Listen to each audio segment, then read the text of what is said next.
कमरा हल्की पीली रोशनी में डूबा हुआ था। दीवारों पर पड़ती परछाइयां जैसे हर सांस के साथ सरक रही हों। सना लाल लहंगे में सजी बिस्तर के एक कोने पर सिकुड़ी बैठी थी। हाथों की मेहंदी अभी तक ताज़ा थी, मगर उंगलियों की कपकपाहट छुप नहीं रही थी। आंखों में सपने जरूर थे, मगर वो सपने किसी खुशी के नहीं थे। वो बस इस उम्मीद के थे कि शायद आज की रात नफरत की मोटी दीवार में कोई दरार पड़ जाए। दादाजी की धमकी उसके कानों में अब तक गूंज रही थी। वही धमकी जिसने उसे अपने सबसे बड़े दुश्मन के नाम का सेहरा बांधने पर मजबूर किया था। वो भी अपने ख्यालों में गुम थी कि चंद पल बाद दरवाजा खुलने की आवाज हुई। सना का दिल एक पल को रुक सा गया था। तलहा अंदर आया। कदकाठी संतुलित चेहरा, बहुत खूबसूरत, मगर आंखों में ठंडक छुपी थी। वो ठंडा लहजा जो दूरी बढ़ाता है। उसने सना को दुल्हनों की तरह बैठे देखा तो होठों पर तंज वाली मुस्कुराहट आ गई। वो उसे देखते हुए कड़वे अंदाज में बोला, क्या सोचकर ये कपड़े पहने हैं और किस सोच के तहत दुल्हनों की तरह बैठी हो? दिमाग है तुम्हारे पास या खत्म हो चुका है? तुम्हें लगता है कि आज की रात में तुम्हें इस खूबसूरत कपड़े में देखकर प्रभावित हो जाऊंगा? सना के लिए ये शब्द किसी चाबुक से कम नहीं थे। वो जो उम्मीद बांधकर बैठी थी कि शायद आज की रात सब गलतफहमियां मिट जाएंगी, उन दोनों के बीच एक रिश्ते की शुरुआत हो जाएगी। सारी बुरी यादें भूलकर वो एक नई शुरुआत करेंगे। वो उम्मीद पल भर में बिखर गई थी। उसने हैरान और जख्मी नजरों से तलहा को देखा था। वो कुछ कहती उससे पहले ही वो एक बार फिर नफरत भरे अंदाज में बोला, ऐसे क्या घूर रही हो? उठो मेरे बिस्तर से, जाकर सोफे पर सो जाओ। हमारे बीच कोई ऐसा रिश्ता नहीं बनेगा जो पति पत्नी का होता है। तुम सिर्फ मेरी मजबूरी हो, दादाजी की वजह से, समझी? और अब मेरा दिमाग खराब करने की जरूरत नहीं है। चुपचाप उठो और यहाँ से चली जाओ। मेरा दिमाग पहले ही बहुत खराब हो चुका है। सबको समझाया था मुझे इस रिश्ते में ना बांधे, पर मेरी कोई सुनता कब है? सना के अंदर जैसे कोई बांध टूट गया था। वो झटके से सीधी हुई, आवाज में संयम की जगह कड़वाहट ने ले ली थी। वो उसे देखते हुए बोली, बस बहुत हो चुका है, बहुत सुन ली मैंने तुम्हारी बातें।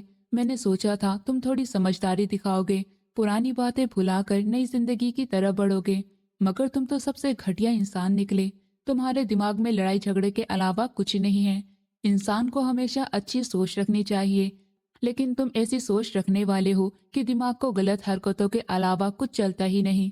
इंसान तुम्हारे सामने मर भी जाए तब भी तुम्हें फर्क नहीं पड़ेगा, क्योंकि तुम्हारा दिल इंसान का नहीं बल्कि पत्थर का है जो कभी पिघल नहीं सकता। वो आगे बोली, मैं तो क्या, कोई भी लड़की तुम्हारे साथ रिश्ता निभाने की हिम्मत नहीं करेगी। और सुन लो, मैं इस बिस्तर से नहीं हटूंगी। शादी हुई है, ये कमरा मुझे दिया गया है, तो मैं इसी बिस्तर पर सोऊंगी, चाहे कुछ भी हो जाए। मैं पागल नहीं हूँ जो अपना आराम छोड़कर तुम्हारे कमरे के उस सख्त सोफे पर नींद खराब करूँ। अगर तुम्हें शौक है तो तुम जाकर सोफे पर सो जाओ, समझे? मेरा दिमाग खराब करने की जरूरत नहीं है। वो भी सना थी, ना पहले उसके सामने झुकी थी और ना आज झुकने का इरादा था। कमरे में खामोशी गहरी हो गई थी और तलहा की आंखों में पल भर के लिए हैरानी चमकी, फिर वही ठंडक वापस आ गई। वो भी उसे देखते हुए इसी अंदाज में बोला, तो याद रखो, मैं भी किसी कीमत पर सोफे पर नहीं सोने वाला। मैं पागल नहीं हूँ जो तुम्हारे आराम का ख्याल करके अपनी नींद खराब करूँ। सना ने होठ दबाकर मुंह बनाया, जैसे जिद्दी बच्चे ने फैसला कर लिया हो। तो फिर एक तरफ लेट जाओ, मुझे कोई समस्या नहीं है। अगर तुम्हें समस्या है तो जा सकते हो, समझे? ये कहकर वो उठ खड़ी हुई, लहंगे का घेर संभालते हुए ड्रेसिंग रूम की तरफ बढ़ गई तो पायल की हल्की झनकार कमरे की खामोशी में चुप गई। आईने के सामने आकर उसने गहरी सांस ली। आंखों में आंसू थे, मगर गिरने से इनकार कर रहे थे। उसने गहरी सांसें लेकर खुद को संभालने की कोशिश की, मगर हिम्मत टूट रही थी। आज की रात हर लड़की के लिए बहुत मायने रखती है। वो भी आम लड़कियों जैसा दिल रखती थी, लेकिन इस दिल की, उसकी भावनाओं की कोई कदर नहीं की गई। जिस वक्त उमर साहब ने ये रिश्ता उसके सामने रखा था, उसने साफ मना कर दिया था। उसने दादाजी को बताया था कि जिस इंसान से आप मेरी शादी करवा रहे हैं, हमारे बीच बहुत फासला है, हमारे स्वभाव अलग हैं, बेहतर है आप मेरे लिए कोई और चुन लें। मगर उनकी जिद के आगे उसे हार माननी पड़ी। वो चुपचाप कपड़े बदलने लगी, इस बात से अनजान कि सिर्फ ये रात नहीं, कई और रातें भी इस मर्द के साथ गुजारनी है। तलहा की भारी सांसों की आवाज आ रही थी। दो अजनबी एक ही कमरे में, एक ही छत के नीचे, मगर बहुत दूर। इस रात ने दोनों के बीच लकीर खींच दी थी, ऐसी लकीर जो शब्दों से नहीं जो शब्दों से बनी थी, और शब्द कभी कभी तलवार से ज्यादा गहरे घाव देते हैं। कुछ देर बाद वो घरेलू कपड़े पहनकर बाहर आई। एक नजर तलहा पर डाली, जो सीमा बनाकर एक तरफ लेट गया था। वो भी तकिए से दीवार बनाकर दूसरी तरफ लेटकर करवट बदल चुकी थी। रात धीरे धीरे बीतती चली गई और दोनों के दिल एक दूसरे से और दूर होते जा रहे थे। अगली सुबह का सूरज अच्छी रोशनी के साथ उगा था।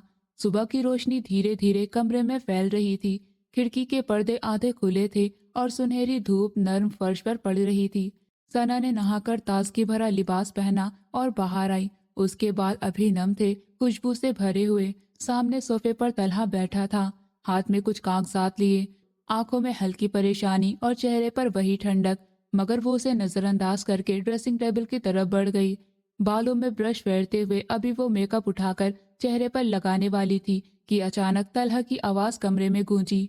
बात सुनो मेरी सना, इधर आओ, मुझे तुमसे बात करनी है। लहजा बहुत सख्त था। सना पलटी, आंखें उसकी तरफ केंद्रित करके बोली, मेरे कान खुले हैं, तुम बोल सकते हो, मैं सुन रही हूँ। वहां आकर तुम्हारे सामने खड़ा होना मुझे पसंद नहीं। वो इंसान जब उसकी कदर नहीं कर सकता तो वो क्यों उसकी कदर करे। उसने भी कड़े अंदाज में जवाब देना जरूरी समझा। तलहा कुछ पल खामोश रहकर फिर बोला, इधर आओ, बैठो, आराम से बात करनी है। बात जरूरी है, आराम से बैठकर सुन लो। मैं तुम्हें किसी काम का नहीं बोल रहा, अनुरोध कर रहा हूँ कि मेरी बात सुन लो। लहजा अब थोड़ा नर्म हुआ था। सना ने गहरी सांस ली, ब्रश टेबल पर रख दिया। उसके अंदाज में अजीब सी बेचैनी दिख रही थी। यही वजह थी कि उसे भी अब उत्सुकता होने लगी कि आखिर क्या बात है। कदम पर कदम चलती हुई वो उसके पास आई और सावधानी से उसके करीब जाकर बैठ गई, मगर दूरी बनाए रखी। तलहा ने कागजात उसके हाथों की तरफ बढ़ाए और बोला, इस पर दस्तखत कर दो। बेहतर होगा हम दोनों के बीच अभी सारी बातें साफ हो जाएं। मैं बाद में किसी तरह का ड्रामा नहीं चाहता। आज ही सारी बातें साफ हो जाएंगी तो मैं भी शांति से रहूंगा, और तुम भी अपनी जिंदगी आगे कैसे गुजारनी है ये तय कर सकती हो। हम दोनों को राहत मिल जाएगी। सना ने आंखें तेज करके उसकी तरफ देखा। कुछ पल वो खामोशी से उन कागजात को देखती रही और फिर उसे देखते हुए गंभीरता से बोली, किस बात के दस्तखत और ये कागजात किस चीज के हैं। न जाने क्यों उसे कुछ गलत होने का एहसास होने लगा था। दिल की धड़कन बहुत तेज हो गई थी। तलहा ने कुछ देर खामोशी अपनाई, फिर धीरे से बोला, मैं जानता हूँ शायद तुम्हें ये बात बुरी लगे, तुम्हारे दिल को ठेस पहुंचे, लेकिन हकीकत यही है और मैं इस हकीकत को झुटलाना नहीं चाहता।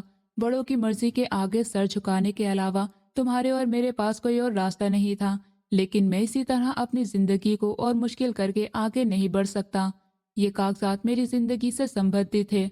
ये दूसरी शादी की अनुमति पत्र है। सना के दिल की धड़कन पल के लिए रुक गई थी। वो बेचैनी से उसके चेहरे को देखने लगी। ऐसा लगता था जैसे किसी ने उसका दिल निकाल लिया हो। उन दोनों के बीच लाख मतभेद हो, वो उसे लाख नापसंद करती हो, लेकिन एक औरत के लिए ये पल गहरी पीड़ा से कम नहीं होता। उसका पति उसी के सामने बैठकर दूसरी शादी की अनुमति मांग रहा था। उसका हाल बहुत बुरा था, लेकिन वो सहन कर रही थी। तलहा लगातार बोला, मैं अपनी क्लास फेलो जूबिया को पसंद करता हूँ और उसी से शादी करूंगा। मेरा तुम्हें लेकर कोई इरादा नहीं है। सच बताऊं, मैं तुम्हें देखना भी पसंद नहीं करता। बुरा ना मानना, लेकिन यही सच है। सना ने सांसें रोक ली, आंखों में छुपे आंसुओं को छुपाते हुए नर्म लहजे में बोली, तुम मुझसे अनुमति क्यों ले रहे हो? तुम अपनी मर्जी के मालिक हो। दूसरी शादी करो या तीसरी, कौन रोक सकता है तुम्हें? जब तुम्हारे दिमाग में दूसरी औरत का ख्याल आ सकता है तो मेरे सामने बैठकर अनुमति मांगने की क्या जरूरत? तलहा गहरी सांस लेते हुए बोला, तुम मेरे चाचू की बेटी हो, बिना वजह घर में मेरी वजह से बदनामी हो। मैं ये नहीं चाहता, इसलिए अनुमति पर हस्ताक्षर मांग रहा हूँ ताकि बाद में तुम्हारे पिता मुझे लेकर तमाशा न बनाए। और अगर हस्ताक्षर नहीं करना चाहती तो मना कर दो। न जाने क्यों उसका अपना दिल भी अजीब हो रहा था। उसका चेहरा जिस तरह फीका पड़ता जा रहा था, तलहा को पहली बार बुरा महसूस होने लगा था। सना खामोश रही, दिल में कई भावनाएं उबल रही थी। कुछ पलों की खामोशी के बाद उसने हाथ बढ़ाते हुए धीरे लहजे में कहा, जब फैसला हो चुका है तो मैं क्यों पीछे रहूं? मैं इतनी कमजोर नहीं हूं जो तुम्हारे लिए रोती फिरूं। लाओ कर देती हूँ। वैसे अफसोस की बात है, खुद को हर चीज से बचाने के लिए तुम इतनी अच्छी सुरक्षा रख रहे हो। हैरान हूँ। दोनों की आंखों में अजीब सा सुकून था, मगर दिल की धड़कनें तेज थी। सना ने अनुमति पत्र पकड़ा, कलम थामी और धड़कते दिल के बावजूद हर हस्ताक्षर के साथ उसके अंदर का दर्द और सहन करने की कोशिश साफ थी। हस्ताक्षर पूरे होने के बाद वो बिना किसी आंतरिक बात के खामोशी से ड्रेसिंग रूम में चली गई। अब अपनी भावनाओं को संभालना उसके लिए सबसे मुश्किल हो गया था। कमरे में सोफे पर तलहा की खुली आंखें और हाथ में थामे कागजात की सरसराहट सुनाई दे रही थी। रोशनी और खामोश के बीच एक तरह का सुकून फैल गया था। ऐसा सुकून जो फैसले के बाद मिलता है, ना खुशी की खुशी से, ना दुख के रंग से, बल्कि खामोशी स्कृति से। तलहा ने कागजात टेबल पर रखे, आंखें झुकाई और एक पल के लिए गहरी सांस ली। बाहर धूप के नरम बादल कमरे की खिड़की से झांक रहे थे और अंदर एक नई हकीकत ने कदम जमा लिए थे। वक्त धीरे धीरे गुजरता जा रहा था। पूरा दिन सामान्य तरीके से बीत चुका था। रात की कालीमा चारों तरफ फैल चुकी थी। तरह ने आज पूरा दिन बाहर ही गुजारा था। वो घर वापस आया ही नहीं था, जबकि दूसरी तरफ सना भी बस बड़ों को सलाम करके अपने कमरे में ही कैद हो गई थी। रात 10 बजे कमरे का दरवाजा खुला और तलहा कदम रखते ही अंदर आया। पूरा कमरा अंधेरे में डूबा हुआ था और बेड से रोने की धीमी मगर दिल चीर देने वाली आवाज आ रही थी। उसने तुरंत लाइट जला दी। रोशनी में सना की शक्ल धुंधली सी नजर आई, जो चेहरे पर चादर डालकर खुद को छुपाए बैठी थी। तलहा ने एक तरफ बेड पर दूरी बनाकर बैठते हुए कहा, जब हिम्मत नहीं थी अनुमति पत्र पर हस्ताक्षर करने की, तो फिर किया क्यों? और अब रो क्यों रही हो? उसे अजीब सी बेचैनी होने लगी थी। उसका रोना उसे तकलीफ दे रहा था। वो किसी भी तरह उसे चुप करवाना चाहता था, लेकिन वो नामुमकिन था।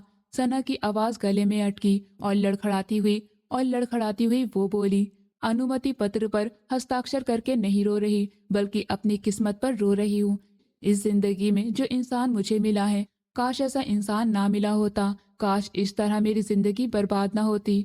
तलहा के अंदर गुस्सा भड़क उठा। वो अपने हथेलियों से माथे पर दबाव डालते हुए बोला, कैसा व्यक्ति मिला है तुम्हें? जरा मुझे बताओ तो। ये शब्द उसकी गैरत भड़काने के लिए काफी थे। सना ने आंखें बंद करके चुप रहने की कोशिश की, फिर धीरे धीरे कहा, मेरा दिमाग खराब करने की जरूरत नहीं है और मैं अभी किसी झगड़े में पड़ने का इरादा नहीं रखती। तलहा ने सांस भरते हुए थोड़ा नर्म लहजा अपनाते हुए कहा, लेकिन मेरा इरादा अब हो चुका है। मुझे बताओ मैं किस तरह का मर्द हूँ कि तुम मुझ पर व्यर्थ इल्जाम लगा रही हो? सना की आंखों में आंसू और गुस्सा एक साथ उबल रहे थे। वो गुस्से से उठ खड़ी हुई और उसके सामने खड़ी होकर बोली, तुम पर व्यर्थ इल्जाम नहीं लगा रही, तुम्हें बता रही हूँ तुम्हारी हकीकत। तुम सबसे घटिया मर्द हो, जिसके नजदीक औरत सिर्फ तकलीफ देने की चीज है। उसके शब्द कमरे के चारों तरफ गूंज रहे थे। शादी को आज दूसरा दिन हुआ है, लेकिन ऐसा लगता है जैसे मैं बहुत बड़ी जेल में आ गई हूँ। मेरे पैरों में जंजीर पड़ गई हो। तुम्हारी वजह से मेरी पढ़ाई अधूरी रह गई। मैंने कुछ नहीं कहा, बड़ों की मर्जी के आगे सर झुका दिया, और तुम अपनी मर्जी पूरी न होने पर मुझे इल्जाम दे रहे हो, और मैं रो भी नहीं सकती। तलहा की आंखों में धुंधला सा छा गया, मगर वो खामोश रहा, सिर्फ उसके घाव देने वाले शब्दों को अंदर सोख रहा था। सना ने कुछ कदम पीछे बढ़ाते हुए अपने दिल की सारी कड़वाहट उसकी तरफ निकाली। ऊपर वाला तुम जैसा मर्द किसी औरत को ना दे, और मैं दुआ करूंगी कि तुम्हें वो सब मिले जो मैं सहन कर रही हूँ। लेकिन फिर भी जब तुम्हारी दूसरी शादी हो और तुम्हारी संतान हो, ऊपर वाला तुम्हें पहली संतान बेटी दे, फिर तुम्हें पता चलेगा बेटियों का दर्द कितना तकलीफ देता है। ये कहते हुए वो खड़ी हुई, आंखें नम, शरीर कांपता हुआ वो रोते हुए ड्रेसिंग रूम में चली गई। दरवाजा बंद कर दिया। कमरा अचानक खामोश हो गया, लेकिन तलहा की आंखें और कान उसके हर शब्द पर जमे हुए थे। वो वहां बिल्कुल स्तंभ हो गया था। हर शब्द उसके कानों में हथौड़े की तरह बज रहा था। ऊपर वाला तुम्हें बेटी दे, और फिर तुम्हें पता चले बेटियों का दर्द कितना तकलीफ देता है। ये शब्द उसके लिए बहुत क्रूर थे। तलहा की सांसें भारी थी, दिल में गुस्से, शर्मिंदगी और अंदरूनी दर्द का मिश्रित एहसास उबल रहा था। कमरे की रोशनी में वो कागजात और सोफे के किनारे को देख रहा था, लेकिन उसके दिमाग में सिर्फ वो आखिरी शब्द गूंज रहे थे। लंबी खामोशी के बाद उसने चुपचाप आंख बंद की, जैसे अंदर की सारी भड़कती आग को काबू में रखने की कोशिश कर रहा हो। सना के रोने की गूंज और उसके शब्दों ने कमरे की हवा में ऐसा सुकून पैदा कर दिया था, जो शांत नहीं बल्कि दर्द से भरा था। बाहर की हवा की ठंडी लहर कमरे के पर्दों से सरक रही थी, लेकिन अंदर दिल की धड़कनें और आंसुओं का शोर अभी तक खत्म नहीं हुआ था। हर कोने में अकेलापन, पछतावा और चुपती कड़वाहट साफ दिख रही थी, जैसे कमरा खुद भी उस दुख भरी रात का हिस्सा बन चुका हो। वक्त धीरे धीरे बीतता जा रहा था। 2 दिन खामोशी और दबाव के साथ गुजर गए थे।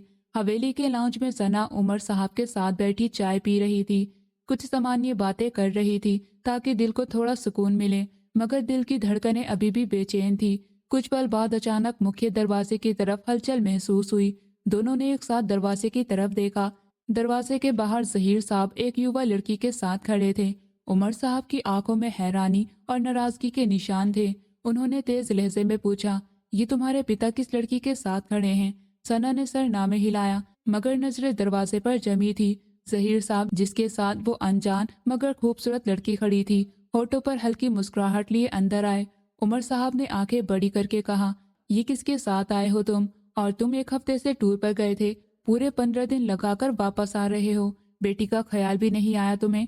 उसके निकाह में शामिल होना भी जरूरी नहीं समझा तुमने? इतना भी कौन सा जरूरी काम आ गया था? जहीर साहब ने शांत अंदाज में जवाब दिया, सबका ख्याल था मुझे बाबा, लेकिन एक जरूरी काम में फंस गया था और पूरे कार्यक्रम के दौरान वीडियो कॉल पर था और अपनी जिम्मेदारी कैसे पूरी करता। खैर इन बातों को छोड़ो। वो हल्की मुस्कुराहट लिए अपने साथ खड़ी लड़की की तरफ इशारा करके बोले, दरअसल अब्बा, मैंने दूसरी शादी कर ली है। ये मेरी बीवी कलसूम है। हम दोनों के बीच बहुत अच्छा संबंध है। मैं इसे बहुत प्यार करता हूँ और ये भी मुझे बहुत चाहती है। हम दोनों ने कोर्ट मैरिज की है। सना के कानों पर जैसे बिजली गिर गई हो। उसके दिल की धड़कन रुक गई, शरीर जमसा गया। उसने बेचैनी से कहा, पापा, आपका दिमाग ठीक है? आपको पता है आप क्या बोल रहे हैं? ये लड़की मुझसे कुछ साल ही बड़ी होगी और आपने दूसरी शादी कर ली। इस उम्र में आपको मेरा ख्याल भी नहीं आया। वो बेचैनी से अपने पिता को देख रही थी। ऐसा लगता था जैसे उसके कदमों तले जमीन खिसक गई हो। जहीर साहब ने हंसकर कहा, हाँ तो क्या हुआ, मैं मर्द हूँ, किसी भी वक्त शादी कर सकता हूँ, इसमें गलत क्या है? और तुम इतना ड्रामा क्यों कर रही हो? खुशी से तुम अपने घर की हो गई हो और मर्दों को 4 शादियों की अनुमति होती है। मैंने कौन सा तुम्हारी माँ की जिंदगी में दूसरी शादी की है? उसे इस दुनिया से गए पूरे 4 साल हो गए हैं। पूरे 4 साल बाद मैंने अपनी जिंदगी में किसी को शामिल किया है। क्या मैं अपनी जिंदगी पूरी तरह से नहीं जी सकता? क्या मुझे इतना भी हक नहीं है? सना की आंखों में गुस्सा और दर्द का मिक्सचर था। वो तड़प कर बोली, पापा, ड्रामे की बात नहीं है। आप ऐसा कैसे कर सकते हैं? आपने अम्मी की जगह एक युवा लड़की को दे दी। चाहे आप दूसरी शादी, तीसरी, चौथी शादी कर सकते हैं, लेकिन कम से कम अपनी और उस लड़की की उम्र का ख्याल करें। आप ऐसा कैसे कर सकते हैं? मुझे यकीन नहीं आ रहा। जहीर साहब ने बेधड़क कहा, तो क्या फिर किसी बूढ़ी को दे देता तुम्हारी माँ की जगह? क्या हो गया है सना तुम्हें? तुम पढ़ी लिखी लड़की हो, इसके बावजूद ऐसी सोच वाली हो। मैं हैरान हो रहा हूँ। मुझे लगा था इस घर में मेरी दूसरी शादी को सबसे पहले तुम ही सपोर्ट करोगी, लेकिन तुम तो टिपिकल लड़की निकली और अब तुम्हारी शादी हो चुकी है। तुम अपनी मर्जी की मालकीन हो। देखो, मैंने तुम्हारी जिंदगी में हस्तक्षेप नहीं किया। तुम्हें विदा करने के बाद शादी की, मेरी कुर्बानी भी तो देखो। लेकिन नहीं, बस तुम्हें बिना वजह ड्रामा करके मुझे इल्जाम देकर खुद को अच्छा साबित करना है। सना बिल्कुल खामोश हो गई थी। वो हैरानी के समंदर में डूब रही थी। उसे यकीन ही नहीं आ रहा था कि उसका पिता क्या कर चुका है। आंखों से आंसू बहने लगे, शरीर कांप रहा था। दिल टूटने की स्थिति में वो सोफे पर बैठ गई थी। उमर साहब ने उसके कांधों पर हाथ रखते हुए कहा, तुम पागल हो गए हो, दिमाग खराब हो गया है तुम्हारा। किस तरह अपनी बेटी से बात कर रहे हो? वो हक रखती है तुमसे ये सवाल पूछने का। जहीर साहब ने थके हुए अंदाज में कहा, बस करे यार, दूसरी शादी की है, कोई गुनाह नहीं किया और इसमें कोई गलती भी नहीं है। मैं वो अपनी बीवी के साथ थोड़ी देर आराम करना चाहता हूँ। हम बहुत लंबे सफर से आए हैं। और उसे भी समझाए, बिना वजह ड्रामा न करे। ये कहकर जहीर साहब कलसुम को देखते हुए मुस्कुराकर बोले, चलो कलसुम, हम कमरे में चलते हैं, आप भी बहुत थक गई होगी। उस लड़की ने मुस्कुराकर सर हल्का सा हिलाया और एक तंज वाली नजर सोफे पर बैठी सना पर डाली, जैसे कहना चाहती हो अब उसकी कोई अहमियत नहीं रही। पीछे सना सोफे पर बैठकर सर पकड़ती रह गई। आंखों से बहते आंसू, दिल की चोट और धड़कन की बेचैनी ने उसे पूरी तरह घेर लिया था। पहले तलहा और अब पिता, उसकी जिंदगी के दोनों मर्दों ने उसे दोहरी तकलीफ दे दी थी। उसके रोने की आवाज इतनी खामोश मगर दिल चीर देने वाली थी कि कमरे की हर चीज में गंभीर खामोशी छा गई थी। धूप की नरम किरणें उसके आंसुओं के साथ खेल रही थी, मगर अंदर का दर्द, धोखा और हैरानी ने हर चीज को फीका कर दिया था, जैसे वो रोशनी भी उसके दुख का सामना कर रही हो। सना के कानों में जहीर साहब के शब्द गूंज रहे थे और दिल में बेचैनी की छाया फैल गई थी। उसके लिए हवेली अब सिर्फ वो कमरा था, मगर वहां के हर कोने में सिर्फ धोखा और खालीपन था। और वो सोफे पर बैठकर बेबसी से अपने भावनाओं को सहन करने की कोशिश कर रही थी। वक्त धीरे धीरे बीतता जा रहा था।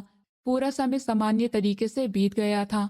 रात का अंधेरा कमरे में छाया हुआ था। सना अपने कमरे के सोफे पर बैठी अपने पिता की हरकतों के बारे में सोच रही थी।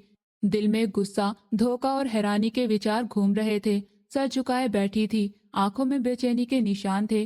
कुछ पल बाद अचानक कमरे का दरवाजा खुला और तलहा अंदर आया। सना एक नजर उसे देखकर बाथरूम की तरफ जाने के इरादे से खड़ी हुई। तलहा ने धीरे से कहा, ये घर में क्या बातें चल रही हैं? तुम्हारे पिता ने दूसरी शादी कर ली है, वो भी खुद से कई साल छोटी लड़की से कम तुमसे कुछ साल ही बड़ी होगी। मैंने अभी देखा, बहुत खूबसूरत है। चाचू को कहाँ से मिली तुम्हारी दूसरी माँ? सना तेज लहजे में बोली, अपने काम से काम रखो, हमारी जिंदगी में दखल देने की जरूरत नहीं है। तलहा बेखबर बोला, मैं कहाँ दखल दे रहा हूँ, मैं तो सच बता रहा हूँ। देख लो, तुम्हारे पिता ने भी दूसरी शादी कर ली, अब मैं भी कर लूंगा तो कोई समस्या नहीं होगी। सना के कान लाल हो गए। वो गुस्से से बोली, तो रोका किसने है? आप कर लो जाकर, मेरी परवाह मत करो, कल नहीं तो आज ही कर लो, मुझे कोई फर्क नहीं पड़ता।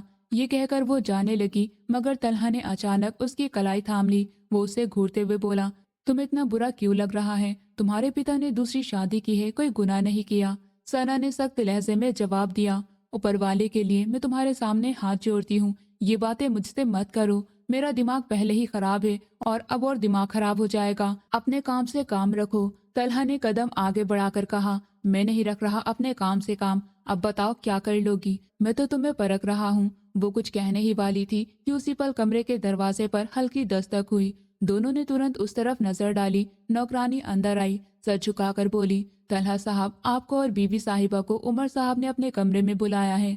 परिवार की मीटिंग रखी गई है, आप आ जाएं। तलहा ने सर हिलाते हुए कहा, अच्छा ठीक है, तुम जाओ, हम आ रहे हैं। नौकरानी कमरे से निकल गई तो तलहा दोबारा सना की तरफ मुड़ा और आंखों में शरारत के साथ मुस्कुराते हुए बोला, लगता है तुम्हारे पिता की क्लास लगने वाली है, चलो बड़ा मजा आएगा, सुनते हैं। शुक्र है मेरी बोरिंग लाइफ से सबकी नजर हटकर तुम्हारे पिता की तरफ जाएगी। मुझे अंदाजा नहीं था तुम्हारे पिता इस उम्र में ये खेल खेलेंगे। वो जानबूझकर उसे चिढ़ा रहा था। 2 दिन से वो बिल्कुल खामोश थी और ये खामोशी उसे चुभ रही थी। सना गुस्से से पैर पटकते हुए बोली, तुम्हें मजा आएगा लेकिन मुझे नहीं, तुम मेरे भावनाओं को कभी समझ नहीं सकते। ये कहकर वो बाहर की तरफ बढ़ गई। कदम थोड़े सुस्त मगर गुस्से से भरे थे। तलहा ने उसके पीछे देखकर हंसते हुए कहा, चलो इंतजार कर रहा हूँ, देखते हैं क्लास किसकी लगती है। कमरे में रोशनी हल्की सी झिलमिला रही थी, पर्दों से नर्म हवा आ रही थी। सना के चेहरे पर गुस्सा और निराशा की छाया थी और तलहा के चेहरे पर मुस्कुराहट और चालाकी के निशान। कमरे में खास तनाव का माहौल था। खामोशी और हल्की आवाजों के बीच, दोनों के बीच शब्दों की लड़ाई और भावनाओं की गर्मी महसूस हो रही थी। दूसरी तरफ कमरे में रोशनी नर्म लेकिन बुरी तरह फैली हुई थी। सोफे और कुर्सियों के बीच व्यवस्थित बैठक सजी हुई थी। एक तरफ जहीर साहब अपनी नई बीवी के साथ बैठे थे, दूसरे सोफे पर सादिक साहब और आयशा बेगम मौजूद थी। तलहा के माता पिता, दोनों की नजरें नए आए लोगों पर केंद्रित थी। तलहा और सना अंदर आए और दोनों की मौजूदगी ने कमरे का माहौल एक पल के लिए ठहर सा दिया। सामने सोफे पर बैठे उमर साहब ने दोनों को देखते हुए कहा, तुम दोनों को मैंने 10 मिनट पहले बुलाया था और अब आ रहे हो? सना ने सर झुकाते हुए जवाब दिया, दादाजी माफी चाहती हूँ, थोड़ी देर हो गई। वो एक तरफ खड़ी हो गई, आंखों में हल्की शर्मिंदगी और बेचैनी थी। उमर साहब ने जहीर साहब की तरफ देखते हुए सख्त लहजे में कहा, अब तुम मुझे बताओ ये क्या तमाशा है? अगर तुम्हें दूसरी शादी करने का इतना शौक था तो मुझे बता सकते थे, मैं तुम्हारी उम्र के हिसाब से लड़की ढूंढकर शादी करवा देता। लेकिन तुमने ये क्या नया खेल शुरू किया? अपनी बेटी से कुछ साल बड़ी लड़की से शादी कर ली। जहीर साहब ने शांत लहजे में कहा, तो अब्बा इसमें गलत क्या है? आप पूरे परिवार को इकट्ठा करके क्या साबित करना चाहते हैं? उमर साहब के चेहरे पर सख्ती और हैरानी दोनों साफ थे। वो आगे बोले, अब शादी हो चुकी है, क्या अब मैं उससे तलाक लूं? आपको ये सब मजाक लगता है? बीवी है ये मेरी, निकाह हुआ है हमारा। उमर साहब सर झुकाते हुए बोले, मैं कभी नहीं कहूंगा कि तुम तलाक दो, तलाक गुनाह है, ऊपर वाले के नजदीक सबसे नापसंद काम है। मैं क्यों कहूँ कि तुम इस लड़की को तलाक दो? सना और तलहा ने एक दूसरे को देखा। दोनों दिल ही दिल में जानते थे कि उनके लिए भी तलाक का फैसला एक विचार का हिस्सा था, मगर अब उमर साहब की बातों ने हर योजना को शर्मिंदगी में बदल दिया था। उमर साहब ने आगे कहा, तुम्हारी उम्र नानी बनने की है, दादा बनने की है और तुम इस मोड़ पे पड़ गए, इतना दिमाग खराब हो गया तुम्हारा। सना दिल ही दिल में सोचने लगी, जब संबंधी नहीं बनेगा तो नाना दादा कैसे बनेंगे? उमर साहब कुछ और कहने वाले थे कि कुलसुम धीरे मगर आत्मविश्वास भरे लहजे में बोली, देखिए अंकल, मैं जानती हूँ आपके नज़दीक ये सब मजाक होगा, लेकिन अब हमारी शादी हो चुकी है। आप सबके बीच बैठकर मुझे और मेरे पति को इस तरह अपमानित नहीं कर सकते। ये गलत है, सामाजिक तौर पर भी और कानूनी तौर पर भी। बेहतर होगा आप सब सीमा में रहें और कृपया हमें शांति से जीने दें। हम दोनों एक दूसरे के साथ खुश हैं। हम दोनों एक दूसरे के साथ खुश हैं ना? ज़हीर ज़हीर साहब ने सर हिलाया और उसका हाथ थाम कर कहा, बिल्कुल ठीक कहा तुमने। हम दोनों एक दूसरे के साथ खुश हैं। हमें किसी तीसरे की सलाह या अनुमति की जरूरत नहीं। मैं अपनी बेटी की शादी कर चुका हूँ, अपनी जिम्मेदारी से मुक्त हो चुका हूँ, तो अब मेरी मर्जी में कुछ भी करूँ। आप लोग मुझे ताना नहीं देंगे। ये कहते हुए वो खड़े हुए, औपचारिक अंदाज में कमरे से बाहर की तरफ बढ़ गए। सना भी आंखों में आंसू लिए खामोशी से कमरे से बाहर निकल गई। हर कदम के साथ उसके दिल की धड़कनें तेज हो रही थी, लेकिन जुबान पर कुछ नहीं आया। कमरे में छाई खामोशी में सिर्फ उमर साहब और जहीर साहब की दूर की बातों की गूंज बाकी थी, और एक पल के लिए हर व्यक्ति अपने ख्यालों में खो गया था। उसके जाने के बाद सादिक साहब ने अपने पिता के हाथ को दबाकर हौसला दिया था, जबकि वो सर हिलाकर रह गए थे। कमरे से निकलते हुए सना के दिल में गुस्सा, दुख और निराशा सब एक साथ उभर रहे थे, और उसके कदम धीरे धीरे मगर हद्दे अंदाज में जमीन को छू रहे थे, जैसे हर कदम के साथ वो अपनी हालत को संभाल रही हो। कमरे की हवा नर्म थी, मगर उसकी खामोशी में छुपा तनाव और परिवार की बेचैनी की तीव्रता महसूस हो रही थी। रात धीरे धीरे पिघलती चली गई। अगली सुबह का सूरज अच्छी रोशनी के साथ उगा था। सुबह की रोशनी कमरे में धीरे धीरे फैल रही थी। तलहा के कमरे में पर्दों के बीच से आती धूप फर्श पर लकीर बना रही थी। कमरे में खामोशी थी, बस बाथरूम से पानी गिरने की लगातार आवाज आ रही थी। कुछ पल बाद कमरे का दरवाजा अचानक खुला और कुलसुम बिना अनुमति अंदर आई। उसके कदमों में आत्मविश्वास था, जैसे वो उस जगह के लिए अजनबी ना हो। आंखों में शरारत चमक रही थी, होठों पर बदमाशी भरी मुस्कुराहट थी। कपड़े काफी टाइट थे, जो उसके शरीर पर साफ दिख रहे थे। वो धीरे धीरे चलती हुई ड्रेसिंग टेबल के पास रुकी, सामने रखे परफ्यूम को उठाया, ढक्कन खोला और गहरी सांस लेकर खुशबू महसूस की। उसके होठों पर हल्की मुस्कुराहट फैल गई। अभी वो दूसरा परफ्यूम उठाकर सूंघ रही थी कि उसी पल बाथरूम का दरवाजा खुला और तलहा तौलिए से बाल पोंछता हुआ शर्ट के बिना बाहर आया। अपने कमरे में उसे देखकर वो बुरी तरह ठिठक गया। कदम वहीं जम गए। उसे बिल्कुल अंदाजा नहीं था वो कमरे में आएगा तो ये नजारा देखेगा। उसे लगा था सना होगी, इसलिए जानबूझकर शर्ट के बिना बाहर आया था, ताकि थोड़ी लड़ाई कर सके, उसे परेशान कर सके। लेकिन अब उसकी जगह किसी और को देखकर वो बहुत असहज हो गया। आंखों में साफ हैरानी और परेशानी थी। कुलसुम ने उसकी हालत देखकर और भी सुकून महसूस किया।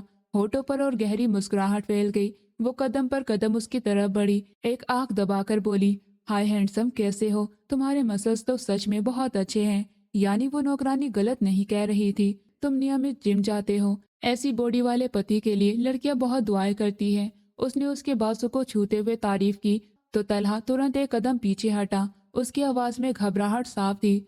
आप यहाँ क्यों आई हैं? कोई काम है? न जाने क्यों उसने दिल ही दिल में जोर से उस पर दुआ की कि सना कमरे में न आए।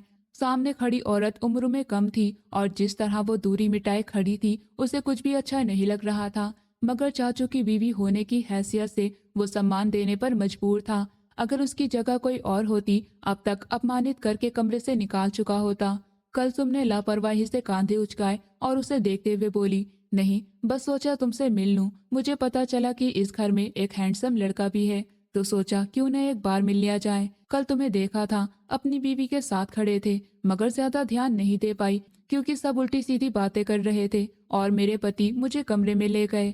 तुमसे मिलने का मौका ही नहीं मिला। सोचा आराम से कमरे में ही मिल लूं। तलहा ने कोई जवाब नहीं दिया। वो सीधा अलमारी की तरफ बढ़ा और तेजी से शर्ट निकालने लगा। उसे न जाने क्यों घबराहट होने लगी थी। पहली बार उसे महसूस हुआ कि कुछ गलत होने वाला है। वो जल्दी जल्दी शर्ट निकाल रहा था, जैसे उस पल को जल्दी खत्म करना चाहता हो। मगर कुलसुम एक बार फिर उसके करीब आ गई। उसने हंसते हुए उसके बाजू पर हाथ रखा। तुम रोज जिम जाते हो, बॉडी थकती नहीं, इतने हैंडसम हो और मसल सच में बहुत जबरदस्त हैं। तुम्हें रोज जाने की क्या जरूरत, बिना वजह खुद को थकाते हो। हफ्ते में 3 दिन चले जाया करो। वो आगे कुछ कहती, उसी पर कमरे का दरवाजा दोबारा खुला और सना अंदर आई। सामने का नजारा देखकर वो ठिठक गई। तलहा और कुलसुम को इतने करीब खड़ा देखकर उसकी आंखों में हैरानी और सदमा एक साथ उभर आया। तलहा के हाथ भी पल भर को रुक गए, जैसे शब्द और हरकत दोनों छोड़ गए हों। कुलसुम ने सना को देखते ही मुस्कुराकर माहौल को और उलझा दिया और वो हंसते हुए आगे बढ़ी जैसे सब कुछ सामान्य हो। कैसी हो बहू, सोचा अपने दामाद से मिल लूं। फिर सना की तरफ देखकर मजाकिया अंदाज में बोली, तुम्हारा पति बहुत हैंडसम है, जरा संभाल कर रखना, कहीं कोई चुरा न ले। ऐसे मर्दों को छुपा कर रखा जाए तभी वो सुरक्षित रहते हैं, वरना खूबसूरत लड़कियां कब उन्हें अपनी अदाओं के जाल में फंसा लें कुछ पता नहीं चलता। ये कहकर उसने ठहाका लगाया और कमरे से निकल गई जैसे जानबूझकर कोई घाव छोड़ गई हो। कमरे में खामोशी छा गई। सना की नजरें तलहा पर जमी थी, जिनमें सवाल भी थे और शक भी। तला ने तुरंत बोलने की कोशिश की, आवाज घबराई हुई थी। उसे देखते हुए बोला, जैसा तुम सोच रही हो वैसा नहीं है। मैं सिर्फ बाथरूम से बाहर आया था और वो पहले से कमरे में थी। मैंने सिर्फ सम्मान देने के लिए बात की और वो खुद मेरे करीब आ गई। जिस बात का उसे डर था वही हुआ था। उसने कई दुआएं दिल ही दिल में मांगी थी कि सना उस औरत के जाने से पहले कमरे में ना आए, लेकिन ऐसा नहीं हुआ। वो पहले ही आ गई थी। सना ने धीरे धीरे सरनामे हिलाया। उसकी आवाज में थकान और निराशा थी। वो उसे देखते हुए बोली, मुझे नहीं पता था कि तुम इस हद तक भी जा सकते हो। अफसोस है मुझे मेरे दादाजी की पसंद पर। किसी को तो छोड़ दो, इतनी बेइज्जती मत करो कि जब तुम्हारी बारी आए तो तुम सहन भी ना कर पाओ।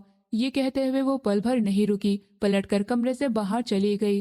दरवाजा बंद होने की हल्की आवाज कमरे में गूंजी। तन्हा वही खड़ा रह गया। उसने गुस्से और बेबसी में मुठ्ठियां बींच ली। सीने में अजीब सी जलन थी। ना वो खुद को पूरी तरह बेकसूर साबित कर पाया था, न हालात उसके काबू में रहे।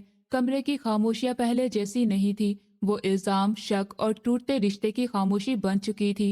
वक्त धीरे धीरे बीतता जा रहा था। पूरा दिन सामान्य तरीके से बीत गया था। रात का सन्नाटा कमरे में फैला हुआ था। माध्यम बल्ब की रोशनी दीवारों पर साए बना रही थी। तलहा दरवाजा बंद कर अंदर आया तो सामने बिस्तर पर सना नींद की मुद्रा में मोबाइल स्क्रीन में गुम थी। उसकी उंगलियां तेजी से स्क्रीन पर चल रही थी, जैसे वो खुद को किसी और दुनिया में व्यस्त रखना चाहती हो। तलहा की मौजूदगी महसूस होते ही उसने एक पल में मोबाइल बंद किया, साइड टेबल पर रखा और बिना कुछ कहे करवट लेकर लेट गई, जैसे कमरे में वो अकेली हो। तलहा खामोशी से अपनी तरफ आकर बैठ गया। कुछ पल यूं ही बीत गए। कमरे में सिर्फ घड़ी की टिक टिक सुनाई दे रही थी। फिर उसने हल्की आवाज में कहा, सना, मुझे तुमसे बात करनी है, मेरी बात सुनोगी? सना ने आंखें बंद रखी। लहजा ठंडा था। मेरे पास इतना फालतू समय नहीं है कि मैं तुम्हारी बातें सुनूं, मुझे आराम करना है। तलहा ने गहरी सांस ली। देखो, जो सुबह तुमने देखा था ऐसा कुछ ही नहीं है जैसा तुम सोच रही हो। मैं बेकसूर हूँ। वो खुद हमारे कमरे में आई थी। अगर तुम्हें यकीन नहीं तो तुम जाकर उनसे पूछ सकती हो। सना ने अचानक आंखें खोली, मगर करवट नहीं बदली। आवाज में कड़वाहट घुली हुई थी। तुम उसे इतना सम्मान क्यों दे रहे हो? तुम्हें लगता है वो सम्मान देने लायक है? तलहा ने तुरंत जवाब दिया, जानता हूँ वो सम्मान देने लायक नहीं है, लेकिन तुम मुझ पर शक क्यों कर रही हो? ये सुनकर सना उठकर बैठ गई। उसकी आंखों में नमी और गुस्सा एक साथ था। आखिर तुम्हें समस्या क्या है? तुम्हें इतनी तकलीफ क्यों हो रही है कि अगर मैं तुम पर शक कर रही हूँ? तुम्हें तो मेरी परवाह ही नहीं है ना? दूसरी शादी करने वाले हो, अनुमति पत्र पर हस्ताक्षर भी ले चुके हो और कुछ समय बाद मुझसे तलाक भी ले लोगे। तो अगर मैं शक कर रही हूँ तो तुम्हें क्या समस्या है? तला के चेहरे पर एक पल को सख्ती छा गई। उसने धीरे से कहा, मैं सिर्फ अपनी सफाई पेश कर रहा हूँ। सना की हंसी कड़वी थी। सफाई मत पेश करो। जब तुम्हें मुझ में दिलचस्पी नहीं है, मुझे बीवी नहीं मानते, मेरे साथ रिश्ता नहीं रखना चाहते, तो फिर ये समस्या क्यों? इतना क्यों सोच रहे हो? मत सोचो, मैं उस लायक नहीं हूँ। ये कहकर वो दोबारा करवट लेकर लेट गई। उसकी पीठ तलहा की तरफ थी। कुछ पलों बाद उसके कांधे हल्के हल्के हिलने लगे। आंसू खामोशी से तकिए में सूखे जा रहे थे। दिल के अंदर कुछ टूटकर बिखर रहा था, मगर वो आवाज नहीं बनाना चाहती थी। तलहा वही बैठा रहा। उसकी नजरें सना की पीठ पर जमी थी। उसे अंदाजा था कि उसके शब्द उसके लिए कितने दर्द देने वाले थे। वो कुछ कहना चाहता था, मगर शब्द गले में अटक गए। न वो अपनी बेगुनाही साबित कर पा रहा था और न उसकी खामोशी उसके दर्द को कम कर पा रही थी। उसने खुद पैदा किया था। कमरे में खामोशी गहरी होती चली गई। बाहर कहीं दूर कुत्ते भौंकने की आवाज आई। फिर से शांत हो गया। सना के आंसू बहते रहे और तलहा खामोशी से देखता रहा। न जाने क्यों आज उसे सच में बहुत बुरा लग रहा था। उसकी बातें, उसका लहजा, उसकी उदासी, सब कुछ अब उसे खुद चुभने लगा था, मगर वो सहन कर गया। शायद इसलिए कि उसके पास कोई और रास्ता नहीं था, या शायद इसलिए कि उस रात सच बोलने की हिम्मत भी उसे नहीं थी। वक्त तेजी से बीतता जा रहा था। एक हफ्ता गुजर चुका था, मगर सना के दिल पर जमी उदासी की परत वैसी ही थी। उस सुबह वो किचन में खड़ी अपना सादा नाश्ता तैयार कर रही थी। चूल्हे पर रखे बर्तन से हल्की आवाज आ रही थी और वो बेपरवाही से चम्मच हिला रही थी। दिमाग कहीं और अटका हुआ था कि अचानक तेज कदमों की आवाज सुनाई दी। एक नौकरानी लगभग दौड़ती हुई अंदर आई। सांस फूली हुई थी। बीबी साहिबा, उमर साहब की तबीयत बहुत खराब हो रही है, उसने घबराहट में कहा। उन्हें सांस लेने में तकलीफ हो रही है, आप जल्दी देखें। सना के हाथ से चम्मच छूट गया। उसने नाश्ता वही छोड़ा और बिना सोचे किचन से निकलकर उनके कमरे की तरफ दौड़ पड़ी। दिल जोर जोर से धड़क रहा था, कदम लड़खड़ा रहे थे। उसी पल तलहा भी घबराए हुए अंदाज में सीढ़ियों को फांदता हुआ नीचे आया। क्या है, उसने तेजी से पूछा। दादा को क्या हुआ है? नौकरानी कुछ कहने ही वाली थी कि सना ने नामे सर हिलाया और तलहा के साथ उमर साहब के कमरे की तरफ बढ़ गई। कमरे में घुसते ही नजारा देखकर उसकी चीख गले में अटक गई। उमर साहब बिस्तर पर बेसुध पड़े थे, हाथ पैर ढीले छोड़े हुए। सांस की कोई हलचल नहीं थी। दादाजी, सना दौड़कर उनके पास गई, उनके कांधे हिलाए मगर कोई प्रतिक्रिया नहीं मिली। तलहा ने तुरंत नौकरों को आवाज दी, जल्दी करो, गाड़ी निकालो। दोनों ने मिलकर उमर साहब को संभाला। कुछ ही पलों में हवेली में हलचल मच गई।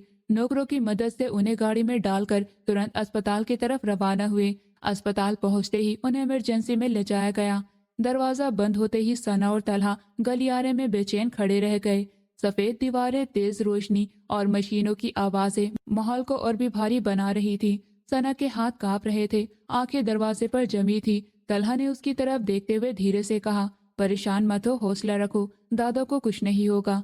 सना ने बस सर हिला दिया। शब्द उसके पास नहीं थे। दिल में एक अनजाना डर बैठा हुआ था। कुछ पलों बाद दरवाजा खुला और डॉक्टर बाहर आए, सफेद कोट में, चेहरा गंभीर। दोनों ही देखते दौड़कर आगे बढ़े। डॉक्टर साहब, तलहा की आवाज कांप रही थी। डॉक्टर ने धीरे से सर नामे हिलाया। हमें अफसोस है, उनका देहांत हो गया है। वो घर पर ही सांस रोक चुके थे। उन्हें बड़ा दिल का दौरा पड़ा था। शब्द जैसे हवा में जम गए। सना और तलहा दोनों पत्थर की तरह अपनी जगह खड़े रह गए। सना के कानों में शोर सा गूंजने लगा। कदमों तले जमीन खिसक गई। कुछ पलों बाद तलहा ने बेचैनी से कहा, ऐसे कैसे? वो अपनी तबीयत खराब कैसे कर सकते हैं? रात तो वो बिल्कुल ठीक थे, मुझसे बातें कर रहे थे। ऐसे कैसे वो मर सकते हैं? डॉक्टर ने गंभीरता से जवाब दिया। उन्हें बड़ा दिल का दौरा पड़ा। दिल की चारों नसें बंद हो गई थी। हमने पूरी कोशिश की लेकिन कुछ नहीं कर पाए। आप लोग हौसला रखें, कागजी कार्रवाई पूरी करके आप शरीर ले जा सकते हैं। डॉक्टर के जाते ही सना की टांगों ने साथ छोड़ दिया। वो वही जमीन पर बैठ गई, फिर बेसुध होकर गिर पड़ी। उसके मुंह से दिल दहला देने वाली सिसकियां निकलने लगी। दादाजी, मुझे छोड़कर क्यों चले गए? वो फूट फूट कर रोने लगी। तलहा तुरंत उसकी तरफ दौड़ा, उसे संभालने की कोशिश की। सना, खुद को संभालो प्लीज। मगर सना की हालत बेजान होती जा रही थी। उसके आंसू रुकने का नाम नहीं ले रहे थे। अस्पताल का गलियारा गवाह था कि एक मजबूत स्तंभ के गिरने का और दो टूटे हुए अस्तित्वों का, जो अभी ये समझ भी नहीं पा रहे थे कि उनके सर से छाया हमेशा के लिए उठ चुका है। वक्त की रफ्तार न कभी रुक सकी है और न रुक पाएगी। उमर साहब के जाने के बाद पूरा घर जैसे सांस लेना भूल गया था। एक हफ्ता बीत चुका था मगर दुख की मोटी चादर अभी दीवारों, फर्शों और लोगों के चेहरों पर जमी हुई थी। उस रात अंधेरा असामान्य रूप से गहरा था। हवेली की बाहर की लाइटें बुझी हुई थी और तलहा के कमरे के अंदर मध्यम से लाइट जल रही थी। तलहा धीरे से दरवाजा खोलकर अंदर आया। कदम रखते ही उसकी नजर सामने बेड पर बैठी सना पर पड़ी। वो खामोशी से अपने कपड़े समेटकर एक बैग में रख रही थी। उसके चेहरे पर न आंसू थे, न किसी तरह की घबराहट, बस एक अजीब सी सख्ती थी जो तलहा के दिल में चुभ गई। ये क्या कर रही हो? वो हैरानी से बोला। और कहाँ जा रही हो तुम? सना ने सर भी नहीं उठाया। उसने एक और कपड़ा मोड़ा और शांत लहजे में बोली, जा रही हूँ यहाँ से, अपने कमरे में वापस। तलहा एक कदम आगे बढ़ा। अचानक से ये सब। वो रुकी, फिर आंखें बंद करके सांस ली और उसकी तरफ देखा। मैं और तुम दादाजी की वजह से एक दूसरे की जिंदगी में आए थे। उसकी आवाज में दर्द कम और फैसला ज्यादा था। अब वो नहीं रहे तो इस बेनाम रिश्ते का भी कोई मतलब नहीं रहा। मैं अपनी सारी जिंदगी बिना वजह तुम्हारे साथ झगड़ते नहीं गुजार सकती। तलहा के चेहरे के भाव बदल गए। सना, मुझे बोलने दो। वो तुरंत बोली, मैं तुमसे तलाक लूंगी, अपनी पढ़ाई पूरी करूंगी, फिर शादी करूंगी। मुझे अपनी जिंदगी संवारनी है, मैं इस तरह बर्बाद नहीं होना चाहती। ये कहकर उसने बैग उठाया और दरवाजे की तरफ बढ़ी। उसके कदम मजबूत थे, जैसे उसने ये फैसला कई रातों के जागने के बाद किया हो। मगर दरवाजे तक पहुंचने से पहले ही तलहा ने आगे बढ़कर उसकी कलाई थाम ली। सना, उसकी आवाज में पहली बार सख्ती थी। वो झटके से पलटी और उसकी तरफ देखा। मेरा हाथ छोड़ दो। तलहा ने उसे अपने करीब खींचते हुए कहा, क्या मैंने तुमसे कहा है कि मैं तुम्हें तलाक दूंगा? क्या मैंने तुम्हें उस दिन के बाद जूबिया का जिक्र भी किया? मुझे बोलने दो। वो झुंझलाकर बोली, मुझे छोड़ो, मुझे जाना है। उसने हाथ छुड़ाने की कोशिश की, मगर तलहा ने पकड़ मजबूत रखी, ना सख्त ना ढीली, बस फैसला करने वाली। ये हाथ मैंने छोड़ने के लिए नहीं थामा। उसकी आवाज धीमी मगर गहरी थी। मैं तुमसे लंबी चौड़ी बात नहीं करूंगा। सना ने उसकी आंखों में देखा। वहां जिद नहीं थी, गुस्सा भी नहीं, बस एक अजीब सा आग्रह था। तो फिर क्या चाहते हो? उसकी आवाज में पहली बार डगमगाहट आई। तलहा एक कदम और करीब आ गया। सिर्फ आज मैं अपने काम से बताऊंगा कि तुम मेरी कौन हो और मेरी जिंदगी में अब क्या जगह रखती हो। कमरे की खामोशी भारी हो गई। दीवार पर लगी घड़ी की टिक टिक सुनाई दे रही थी। सना कुछ कहने वाली थी कि तलहा उसके और करीब हो गया। उसके हाथ अभी भी उसकी कलाई पर थे, मगर पकड़ में अजीब सी सुरक्षा थी, जबरदस्ती नहीं। सना की सांसें अनियमित हो गई। वो नजरें चुरा गई, जैसे खुद को संभालने की कोशिश कर रही हो। दिल के अंदर कहीं टूटा हुआ भरोसा हल्का सा हिला, मगर डर अभी भी था। तलहा ने धीरे से कहा, मैं तुम्हें जाने नहीं दूंगा, कम से कम इस तरह नहीं। वो कुछ कहती इससे पहले ही वो उसकी सांसों को अपनी पकड़ में ले चुका था और धीरे धीरे उसे अपने करीब करता जा रहा था। वो छटपटाई। उसने अलग होने की कोशिश की, लेकिन उसने इतनी आसानी से उसे काबू किया कि वो खुद अब उसके साथ शामिल हो गई।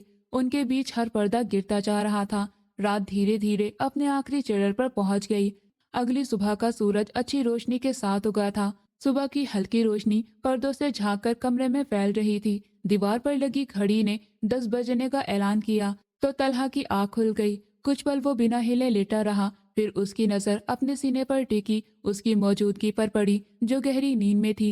सना का सर उसके सीने पर रखा था, बाल बिखरे हुए थे और सांसों की हल्की हलचल उसके अस्तित्व की जिंदगी का सबूत दे रही थी। तलहा ने जानबूझकर सांस रोक ली, जैसे डर हो कि कहीं उसकी हलचल से वो जाग न जाए। वो खामोशी से उसके मासूम चेहरे को देखने लगा, वही चेहरा जिसे वो कल तक अपनी जिंदगी की सबसे बड़ी उलझन समझता था, आज अजीब सा सुकून दे रहा था। उसके दिल में नरमी सी मुस्कुराहट उतर आई। अचानक सना ने आंखें खोल दी। कुछ पल वो उलझी नजरों से उसे देखती रही, जैसे और वक्त जगह का अंदाजा लगा रही हो। फिर उसकी नजर अपने और तलहा के बीच दूरी या दूरी की कमी पर पड़ी। वो तुरंत सीधी होना चाही, मगर तलहा ने हल्की मुस्कुराहट के साथ कहा, शादी के बाद की सबसे खूबसूरत सुबह मुबारक हो।